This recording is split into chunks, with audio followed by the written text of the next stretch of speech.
저는 오늘 올바른 성화의 길 네 번째 시간으로 성경의 인도하심을 받는 방법들, 하나님의 말씀을 통하여 나가는 제목으로 여러분과 함께 이 시간에 은혜를 나누고자 합니다. 제가 처음에 운전면허를 딴 것은 97년도 정도로 생각이 됩니다. 처음에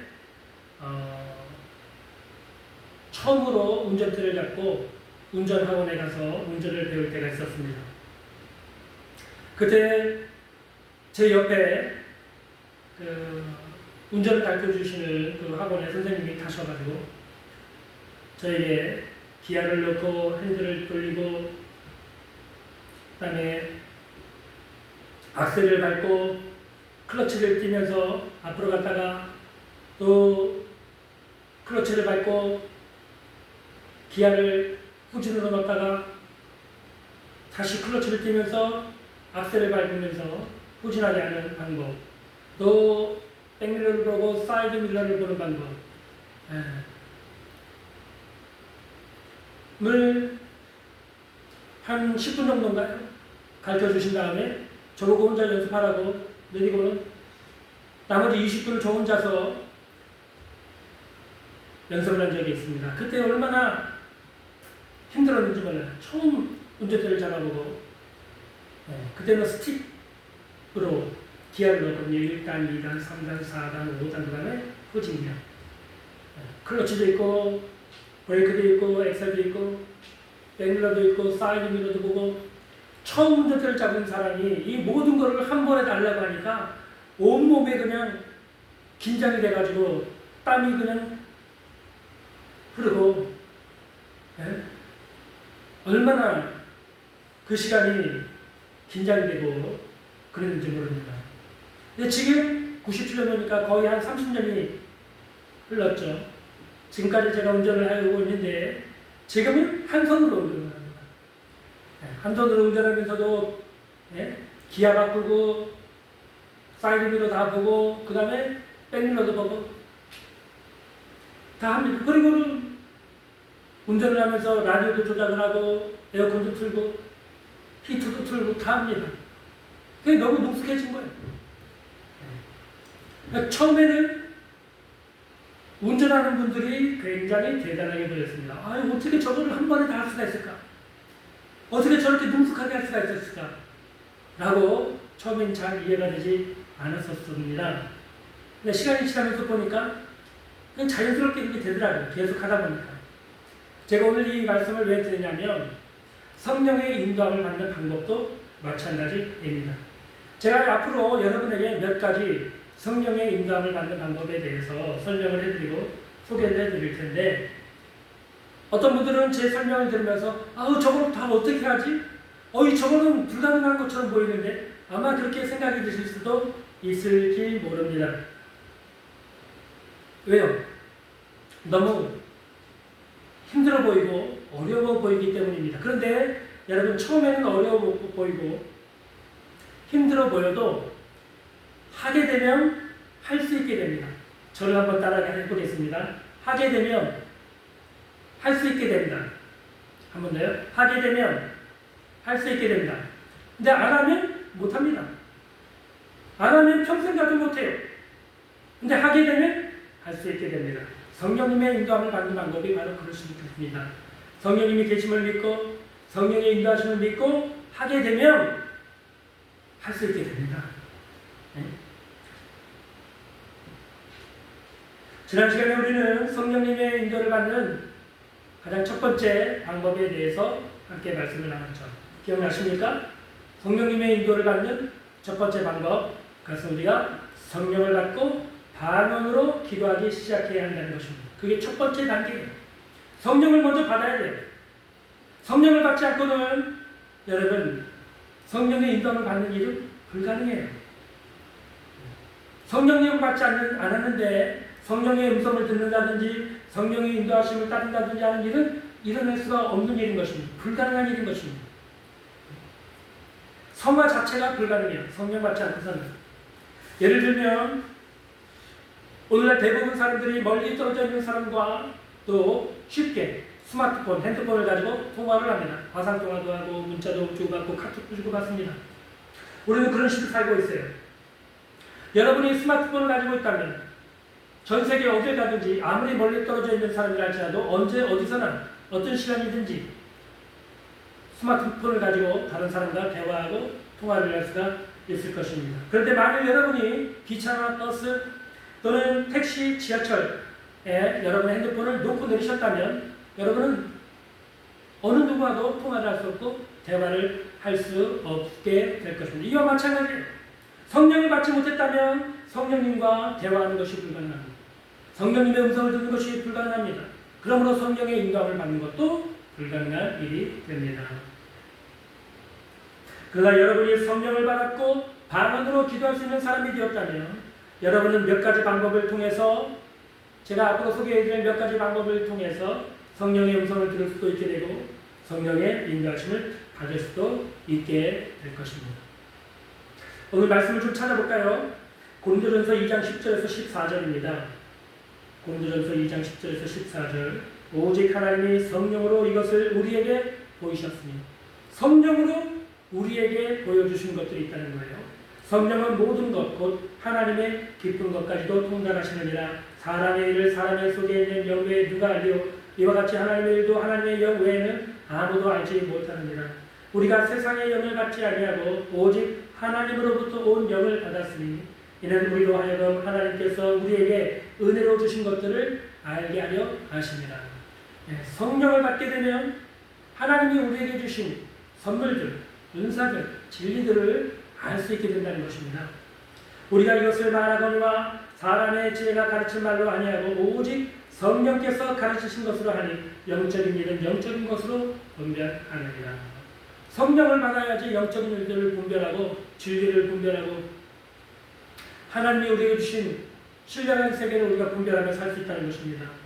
육에 속한 사람은 하나님의 성령의 일들을 받지 아니하나니 이는 그것들이 그에게 어리석게 보이며 또 그는 그것들을 알 수도 없나니 그러한 일은 영적으로 분별되기 때문이다. 그러니까 성령을 받은 사람은 방언으로 기도하기 때문에 자기도 모르게 방언이 나오니까요.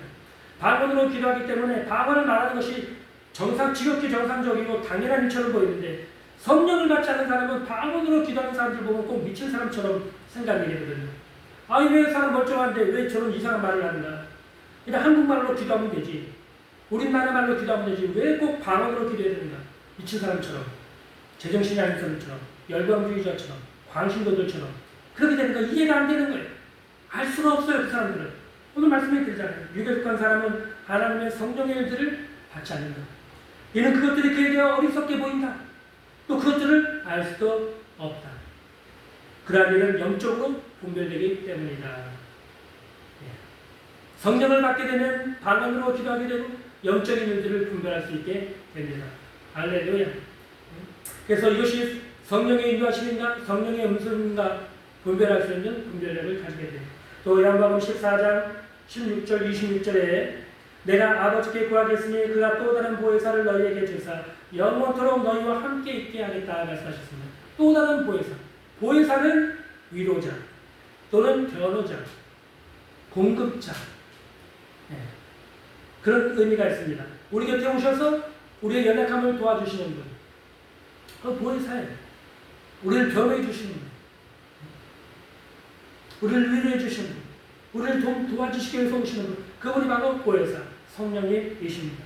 보혜사 곧 아버지께서 내 이름으로 보내실 성령, 그가 너희에게 모든 것을 가르치고 내가 너희에게 말한 모든 것을 생각나게 하리라. 성령께서 오셔서 예수님이 가르쳐 주신 진리의 말씀을 우리에게 가르치고 깨닫게 해주신다는 것입니다. 성령 받지 못하면은 성경을 읽어도 알 수가 없어요. 깨닫지를 못해. 무슨 말인지 몰라요. 삶의 변화가 일어나지 않아요. 이 말씀에 순종하지 않아요. 자기 육 그대로 살아요. 육신의 정욕 그대로 살고 욕심 그대로 살고 네? 자기의 고집을 꺾지 못하고 교만을 꺾지 못하고 그렇게 되는 것입니다. 또 요한복음 16장 13절을 보겠습니다. 그러나 진리의 성령이 오시면 그가 너희를 모든 진리 가운데로 인도하시리라고 했어요. 성령께서 오신 이유는 우리를 진리 가운데로 한두 가지가 아니라 모든 진리 가운데로 인도하시기 위해서 오셨다라고 말씀하고 있습니다. 그래서 성령의 인도를 받아야지. 우리가 진리 가운데로 인도함을 받고 진리 가운데로 행할 수가 있게 되는 것입니다. 성령을 받지 않으면 교회를 왔다 갔다 하는 거예요. 종교 생활을 하는 거예요. 형식적인 신앙 생활을 하는 거예요. 예? 특별히 모태신앙 중에 그런 사람들이 많아요. 태어날 때부터 그 사람들은 어머니 뱃속에서부터 교회를 다녔어요. 어머니 뱃속에서부터 찬송을 불렀고 기도하는 소리를 들었고 설교 말씀을 들었어요.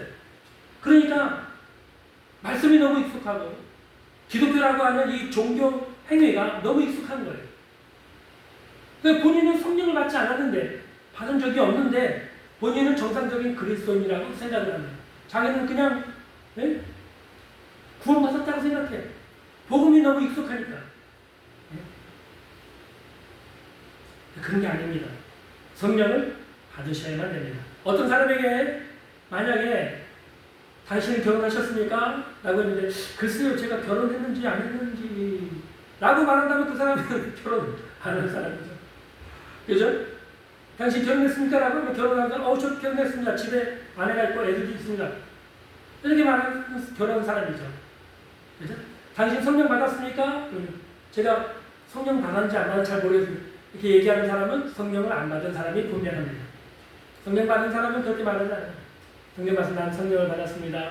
방언으로 기도하는 사람입니다. 라고 말할 수가 있는 것입니다. 여러분 성령 받으셨습니까? 방언으로 기도하십니까? 그럼 성령 받으시면 됩니다. 여러분이 예수 그리스도를 믿고 교회 나온 다음에 가장 먼저 해야 될 일은 봉사도 아닙니다. 봉사도 중요하지만 가장 먼저 해야 될 일은 그게 아니에요. 여러분이 가장 먼저 해야 될 일은 다른 무엇보다도 성령을 받는 일입니다. 열심히 기도해서 사모하는 마음으로 믿음을 가지고 기도해서 성령을 받고 방언으로 기도하는 것입니다. 마가복음 16장 17절 18절에 보면 예수님이 마지막으로 제자들에게 하신 몇 가지 말씀 중에 하나가 바로 이 말씀입니다. 믿는 자들에게는 이런 표적이 따르더니 저희가 내 이름으로 귀신을 쫓아내며 새 방언을 말하는 것. 새 방언을 말하는 것은 믿는 자들에게 따르는 표적이라는 것. 믿는 자들에게 이런 표적이 있어야 된다는 거예요. 방언을 말하는 표적이 있어야 된다는 거예요. 성령 받는 표적이 남아야 된다는 거예요. 그러므로 여러분 성령은 받아도 되고 안 받아도 되고 하는 그런 것이 아닙니다. 반드시 성령을 받고 방언으로 기도할 수가 있어야 되는 것입니다. 오늘 저는 여러분에게 성령의 인도를 받는 방법 두 번째를 소개해 드리려고 합니다. 그것은 성경 읽기와 묵상, 그리고 말씀 듣기, 그리고 성경 공부입니다. 여러분은 말씀을 통해서 성령님의 인도를 받을 수가 있어요. 성령님은 우리와 같은 인격을 갖고 계십니다. 그래서 말씀도 하시고 보이진 않지만 성령님은 일을 하고 계시고 또 성령님은 감정을 갖고 있습니다. 지정의를 다 갖고 계신 인격체이십니다. 그 성령님께서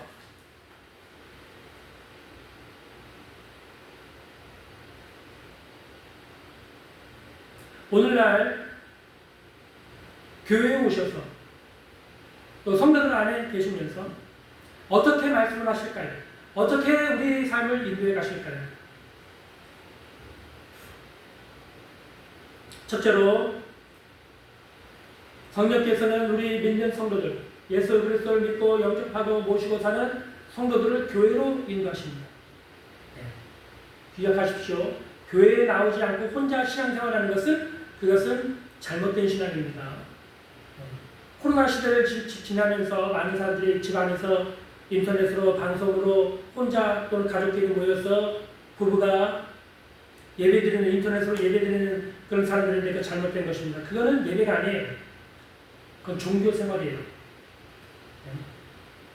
하나님을 경외하는 마음이 있다면 그 사람은 현장에 나와서 예배를 드릴 거예요. 현장 예배라는 말 자체가 사실은 성경이 없어요. 예배를 드리는 사람이 어떻게 교회에 나와서 예배를 안 드리면 집구석에 앉아가지고 어떻게 예배를 드린다고 할 수 있어요? 그건 예배가 아닙니다. 인터넷으로 방송으로 예배드리는 것 그건 예배가 아니에요. 그건 종교 생활이에요. 하나님을 믿고 예수님을 구주로 영접하고 거듭난 사람은 교회에 나와서 하나님을 예배합니다. 성령께서 이렇게 인도하시는 거예요. 교회로 인도하셔서 복음의 말씀을 듣고 믿게 하십니다. 여러분은 매일 경건한 목사님들의 말씀을 적어도 하루에 한 편씩은 들어야 됩니다. 어떤 성도들은 주일날 교회 와서 설교 말씀 한번 듣는 것으로 충분하다고 생각하는 분들이 계실 것입니다. 그러나 그렇지 않습니다. 오늘날 기술이 발달해서 여러분은 스마트폰으로 언제라도 어떤 분의 설교도 들을 수 있는 시대에 살고 있습니다. 만약 여러분이 가능하다면 매일 하루 한 편씩의 설교를 듣는 것이 좋습니다. 여러분의 담임 목사님의 설교를 유튜브를 통해서나 방송을 통해서 들을 수 있어요. 주일이 아니더라도 월, 화, 수, 목, 금, 토일 평일날에도 여러분이 하루에 한 편씩 설교 말씀을 들을 수 있어요. 그로 인해서 여러분의 믿음이 자라나게 될 것입니다. 성령께서는 여러분의 믿음이 매일 조금씩 자라도록 말씀 듣는 일로 인도를 하고 계세요.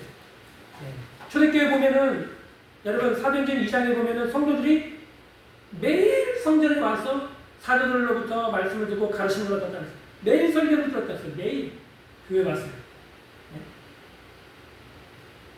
필요한 일이기 때문에 그렇게 하셨겠죠.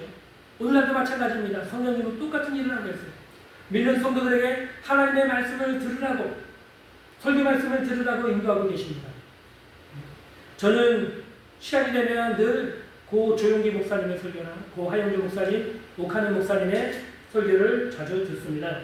평신도라 할지라도 여러분이 설교 준비할 필요가 없다 할지라도 여러분 매일 하루에 한국교회 안에 경건하고 건전한 설교를 하신다고 하셨던 목사님들의 설교를 또는 여러분 담임 목사님의 설교를 하루에 한 번씩 꼭 들으시기를 바랍니다. 말씀을 들을 때 믿음은 들음에서 납니다.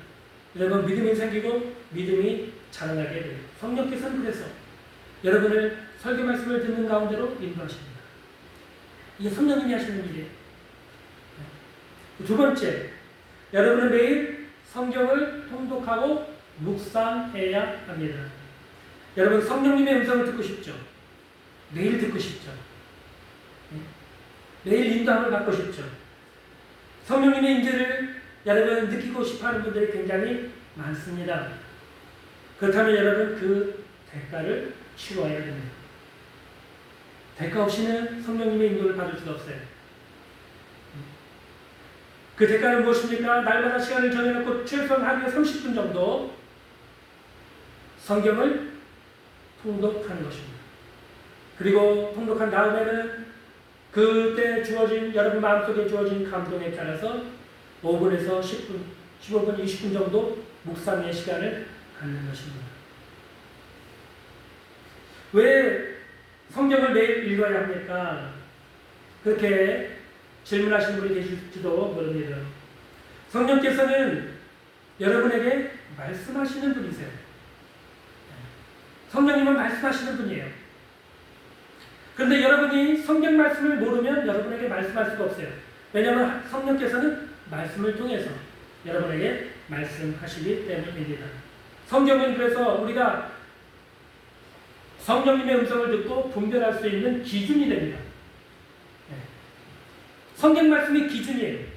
성경 말씀이 없는 말씀을 성령께서 하시지 않습니다. 어떤 분이 성령님의 음성을 들었다고 해요? 그럼 어떻게 분별해야 됩니까? 성경 말씀을 가지고. 저는 예전에 어떤 성령님이 평생 성령님의 음성을 들으며 살아왔다고 했는데 사실 그것은 성령님의 음성이 아니라 마귀의 음성이었습니다. 이분은 어떤 한 설교를 통해서 성도들은 성령님의 음성을 들어야만 됩니다 라고 하는 설교 말씀을 들으셨대요. 그 이후부터 그는 말씀을 읽는 것이 아니라 기도하면서 성령님의 음성을 듣고 싶어서 그렇게 매달렸다고 해요. 근데 점점 성령님의 음성이 들려오기 시작했대요. 그래서 그 음성을 계속 사모하고 추구하고 하나님의 말씀을 제쳐놓고 그 음성만을 추구한 결과 그는 잘못된 신앙에 빠지게 됐고 결국에는 귀신에게 사로잡히게 되었습니다. 굉장히 무례한 사람이 되었고 강박관념에 또 집착이 심한 사람으로 변하게 됐어요. 이처럼 말씀을 읽지 않고 말씀을 모르는 사람은 성령님의 음성인지 마귀의 음성인지를 구별할 수 있는 분별력이 없습니다. 그러나 여러분이 매일 성경을 읽기 시작한다면 여러분은 진리에 대해서 알게 되고 진리 말씀에 안에서 여러분의 믿음이 자라게 되고 분별력이 자라게 되고 성령님의 음성인지 마귀의 음성인지를 분별할 수 있는 분별력을 갖게 될 것입니다. 성령님의 말씀에도 이것이 성령님의 음성인지 마귀의 음성인지 자기의 생각인지 분별하지 못한다면 그게 무슨 의미가 있겠습니까? 여러분, 성령님의 음성을 듣는다는 것, 그것을 분별한다는 것은 굉장히 매력적인 일입니다. 성령님의 음성을 들어본 사람은 그 말씀이 얼마나 매력적인지, 얼마나 은혜로운 말씀인지, 우리의 영혼을 흔들리고, 우리의 인격을 흔들어버리고, 우리의 삶을 흔들 수 있는 충격적인 말씀입니다. 은혜로운 말씀들이라는 사실을 누구나 알 수가 있습니다. 성령님의 음성을 듣게 된다. 그러나 그 일은 하루아침에 되지 않습니다. 그 일은 반드시 대가를 지불해야 합니다. 저는 여러분에게 성경 통독에 대해서 다음과 같은 권면을 드리고자 합니다. 하루에 시간을 정해놓고 매일 30분씩 성경을 읽으십시오. 그러면 적어도 7장에서 8장을 읽게 됩니다. 30분 정도를 매일 규칙적으로 시간을 정해놓고 30분을 성경을 읽으십시오. 그리고 읽을 때 그냥 읽지 말고 펜을 준비하세요. 펜을 준비했다가 3가지 정도를 표시하는 게 좋습니다. 첫째는 읽을 때 마음에 은혜가 되는 말씀, 감동이 되는 말씀이 있어요.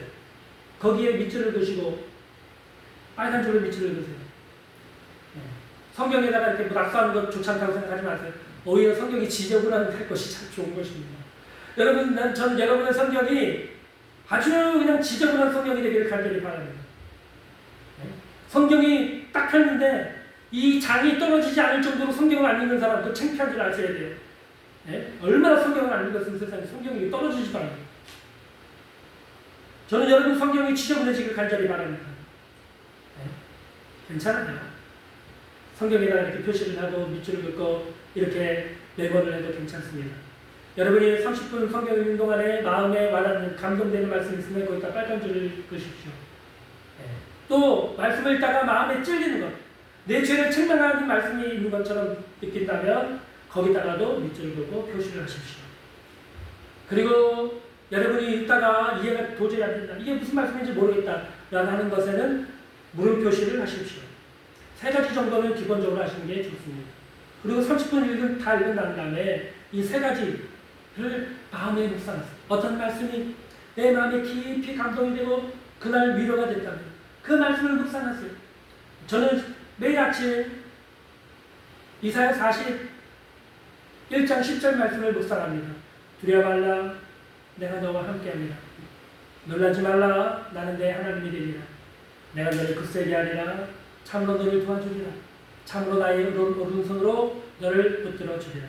저는 이 말씀을 항상 묵상을 합니다. 아침을 시작하면서 이 말씀을 묵상해요. 그러면 하나님이 나와 함께 해주신답니다. 하나님 나를 도와주신답니다. 하나님 나를 강하게 해주신답니다. 하나님이 나와 함께 하신답니다. 여러분 아침 시작부터 얼마나 소망차게 하루를 시작하고 힘차게 시작할 수 있는지 모릅니다. 할렐루야. 말씀을 읽었을 때, 그리고 말씀에 와닿는 말씀, 위로가 되는 말씀, 소망이 되는 말씀, 거기 말씀을 하고 그 말씀을 묵상하십시오. 5분도 괜찮습니다. 10분도 15분도 20분까지도 괜찮습니다. 묵상을 하십시오. 그 마음이 여러분의 위로가 되고 마음의 힘이 되고 소망이 되고 때로는 문제를 해결하는 열쇠가 되고 여러분의 병을 치료하는 능력의 말씀이 되고 마귀를 쫓아낼 수 있는 능력의 말씀이 되기도 합니다. 또 찔리는 말씀이 있으면 그 말씀 앞에 굴복하십시오. 인정하십시오. 고백하십시오. 여러분의 죄를 자백하십시오. 그 죄를 다 떠나버리십시오. 그리고 예수님의 피로 씻고 정결하게 되십시오. 그리고 물음표가 있는 말씀, 그 물음표가 있는 말씀은 그 이후에도 생각을 하시고 도저히 이해가 되지 않는다라고 하면은 여러분 목사님이나 부목사님을 찾아가셔서 물어보십시오. 이게 어떤 말씀인지 성경을 읽다가 도저히 이해가 안 돼서 물어봅니다. 좀 설명 좀 해주십시오 하고 사역자들한테 물어보십시오. 그건 친절하게 여러분에게 대답을 해 줄 것입니다.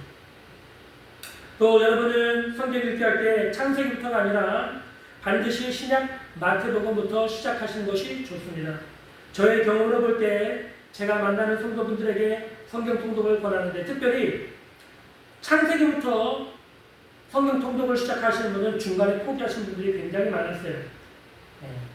만약에 10명을 제가 권면해 드렸다. 그래서 10명이 시작했는데 다 포기하는데 한 명이 할까 말까 합니다. 성경 통독을. 창세기부터 시작하면 그렇게 돼요. 근데 신약 성경 마태복음부터 요한계시록까지 신약 통독을 권면해서 시작하신 분들 중에 10명 중에 9명이 통독을 합니다. 한두 명 정도 실패하고요. 10명 중에 9명은 성공합니다. 그래서 저는 처음 성경 통독하시는 분들에게 창세기부터 읽지 말고 신약 성경 마태복음부터 읽으라고 권면을 합니다. 그렇게 한 달, 30분 정도 매일 읽으면 한 달 안에 신약 성경을 한 독 하게 됩니다. 2달째는 2독을 하게 되고요. 3달째는 3독을 하게 됩니다.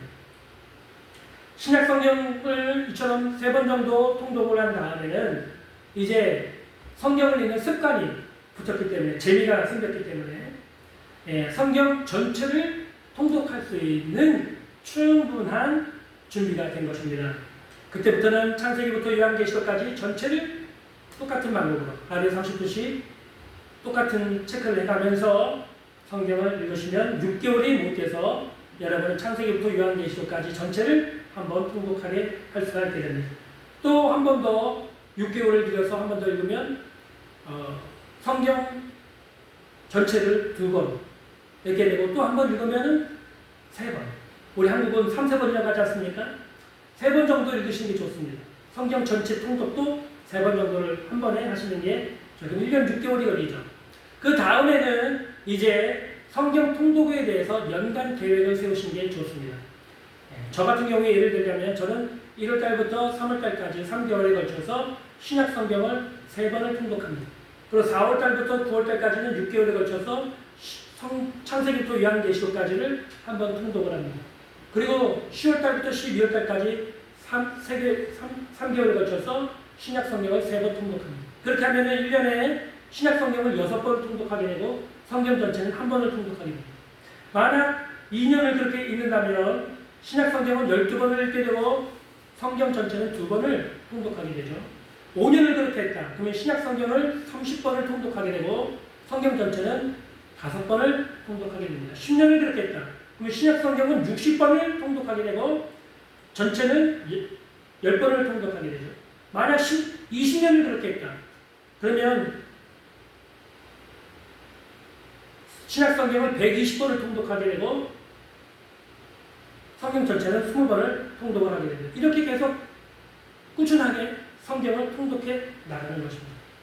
10년을 넘게 교회를 다니면서도 신약 성경 한 번을 통독 못하시는 분들이 굉장히 교회 안에 오늘날 많이 있습니다. 이제부터라도 늦지 않았습니다. 도전하십시오. 해보십시오. 하면 할 수 있게 됩니다. 안 하면 못해요. 하면 할 수 있습니다. 네. 디모데전서 3장 16절 17절을 좀 보겠습니다. 모든 성경은 하나님의 감동으로 된 것으로 교훈과 책망과 바르게 함과 의로 교육하게 유익하니 이는 하나님의 사람으로 온전하게 하며 모든 선한 일을 행할 능력을 갖추게 하려 합니다. 네. 성경 말씀을 읽으면 거기에서 진리를 발견하고 때로는 책망하는 말씀을 듣고 깨어져서 회개하기도 합니다. 교정이 일어납니다. 교훈을 받게 됩니다. 하나님의 사람으로 온전하게 되는 방법이 바로 하나님의 말씀을 통해서인 것입니다. 또 말씀을 읽지 않으면 할 수가 없는 거예요. 또 히브리서 4장 12절 13절에 보면 하나님의 말씀은 살아있고 활력이 있어 자운할선 어떤 것보다도 예리하여 혼과 영과 및 관절과 골수를 질러 쪼개게 하느니며 또 마음의 생각과 뜻을 판단한다고 해서 하나님의 말씀이 살아있어요. 매번 읽을 때마다 통독을 할 때마다 여러분 다가오는 느낌과 감동이 달라요. 그런 책이 세상에 어디 있습니까? 성경책 외에는 없어요. 다른 책은요, 한 번, 두 번, 세 번 정도 읽으면 그냥 지쳐요. 근데 성경책은 읽어도 재밌고, 읽어도 신기하고, 읽어도 새로운 것을 깨닫고, 읽어도 감동이 새롭게 다가오고, 그런 것이 성경인 것입니다. 얼마나 재미있고, 얼마나 은혜가 되고 우리 마음에 소망을 주는 말씀인지 몰라요. 또 시편 1편 1절과 2절에 보면 복 있는 사람은 악인들의 꾀를 따르지 아니하며 죄인들의 길에 서지 아니하며 오만한 자들의 자리에 앉지 않고 오직 여호와의 율법을 즐거워하여 그 율법을 주야로 묵상하는 사람. 주야로 성경을 읽고 묵상하는 사람, 그 사람은 복 있는 사람이라고 성경은 우리에게 말씀하고 있는 것입니다. 그러면 여러분 성경을 날마다 통독하십시오. 통독한 후에는 말씀을 적어도 최소한 5분이라도 묵상을 하십시오. 그 말씀을 마음속에 생각하십시오. 간직하십시오. 그 말씀이 여러분에게 힘이 되게 하시고 소망이 되게 하시고 위로가 되게 하시고 치유가 되게 하시고 회개하는 말씀이 되게 하시고 여러분의 삶을 변화시키는 능력의 말씀이 되도록 붙드십시오. 여러분의 마음에 새기십시오. 단 5분이라도. 만일 그날 성경 읽는 것이 여러분 마음 새겨지는 것이 없다면 설교 말씀을 통해서 들은 말씀을 여러분 마음속에 새기시고 또 새기시고 묵상하시기를 바랍니다. 성경 통독과 묵상 이외에도 여러분 일주일에 한 번 1시간 정도 시간을 내서 말씀을 공부해야 됩니다.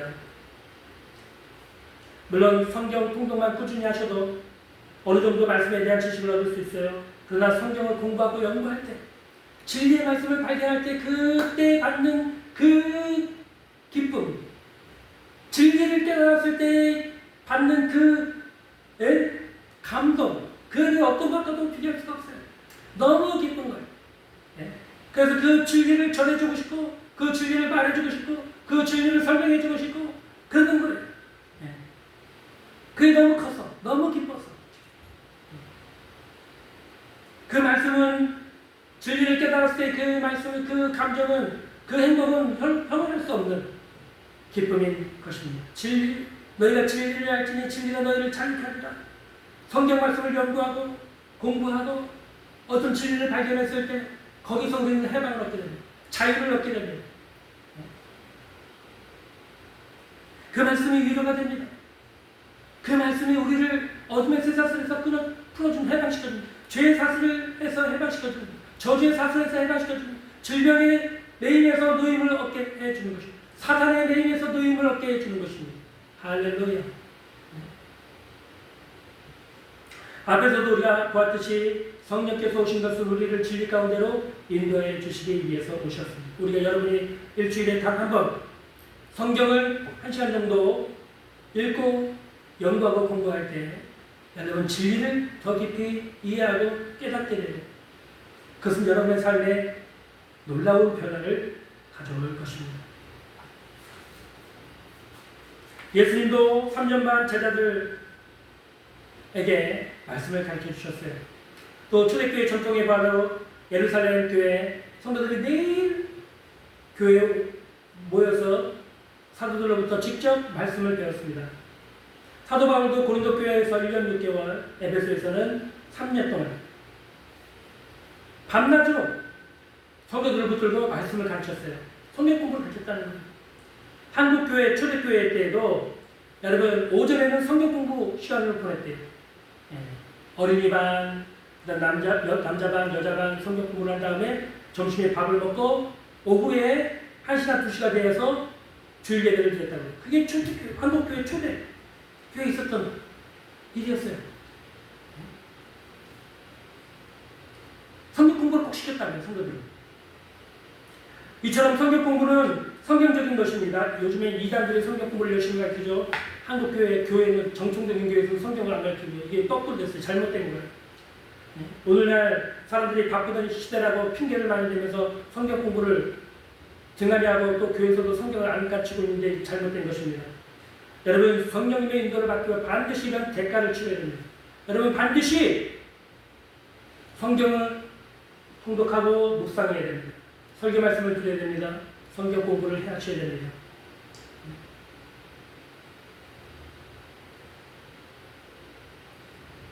여러분은 성경을 통해서 성령님의 인도를 받을 수가 있습니다.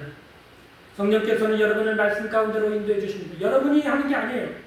성령께서 여러분 마음속에 성경을 읽고 싶은 마음을 주고 말씀을 듣고 싶은 마음을 주고 성경을 공부하고 싶은 마음을 주는 것입니다. 그 마음을 주시기 때문에 여러분이 그 마음에 순종한다면 그 성령의 인도함을 따르는 거예요. 성령의 인도하심을 받는 거예요. 성령님의 음성을 듣는 거예요. 사람들은 자기가 한다고 생각해요. 내가 성경을 읽는 거지. 내가 묵상하는 거지. 내가 말씀을 듣는 거지. 내가 공부하는 성경을 공부하는 거 아니에요. 성령께서 그런 마음을 주시는 거예요. 여러분 속에서. 진리 가운데로 인도해 주시기 위해서 여러분을 말씀 속으로 말씀으로 인도해 주시는 것입니다. 여러분이 성령님의 인도함을 받기 위해서 반드시 말씀을 통해서 인도함을 받아야 하는 것입니다. 매일 성경 읽기와 묵상, 설교 듣기, 일주일에 1시간 정도 성경을 공부하자. 이것을 여러분이 성령의 인도함을 받기 위해서 해야 될, 대가를 치러야 될 중요한 일입니다. 이러한 일들을 통해서 여러분 날마다 성령님과 동행하고 성령의 음성을 듣고 성령의 인도함을 받는 여러분 되시기를 간절히 바랍니다.